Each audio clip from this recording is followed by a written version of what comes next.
Berdirinya saya di sini sebagai tim oposisi yang menolak pemerintah.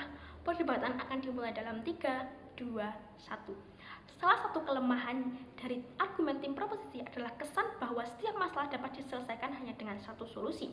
Contohnya, pemerintah cenderung terlalu fokus pada tes kompetensi politik sebagai satu-satunya tolak ukur tanpa mempertimbangkan aspek kemampuan yang sebenarnya penting dan juga krusial dalam dunia politik.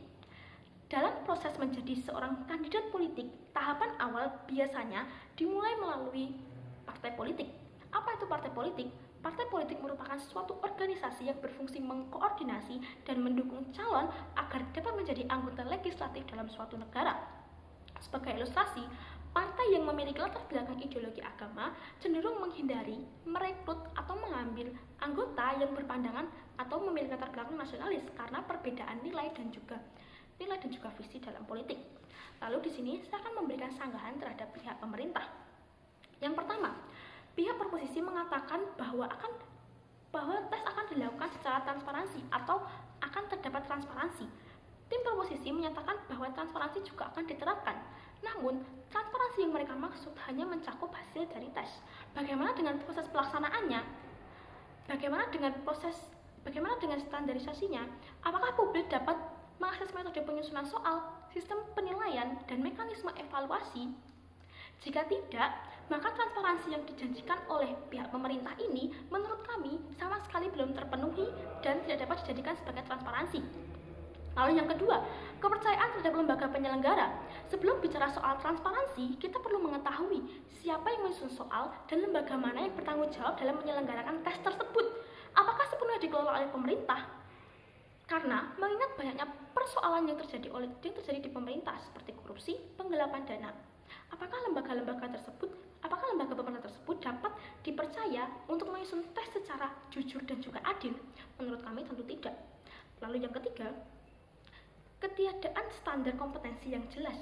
Pihak proposisi tidak memaparkan secara rinci standar kompetensi yang dijadikan dalam pembuatan soal. Padahal dalam penyusunan tes dibutuhkan acuan yang jelas seperti kisi-kisi dan materi yang terstandarisasi.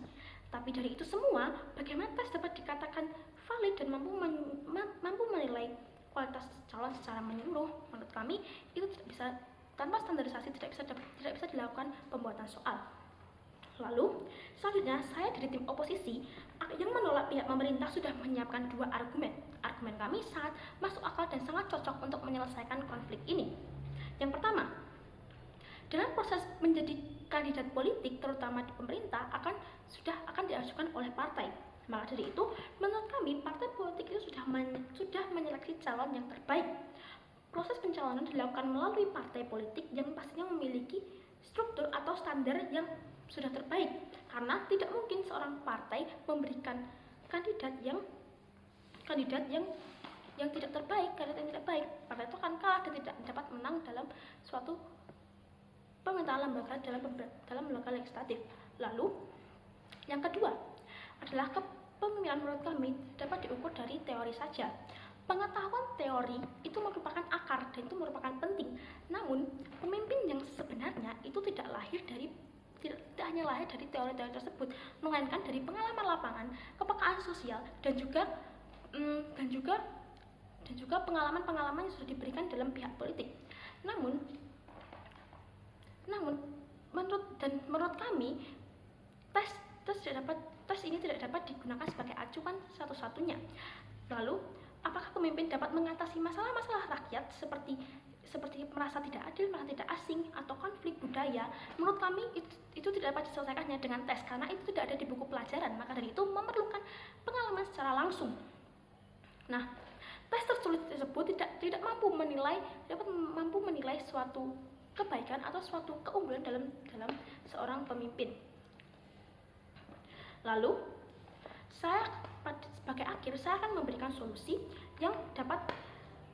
Maka dari itu, sebagai akhir, kami dari pihak oposisi menolak pemerintah mewajibkan kandidat politik untuk lulus tes kompetensi politik agar dapat mencalonkan diri.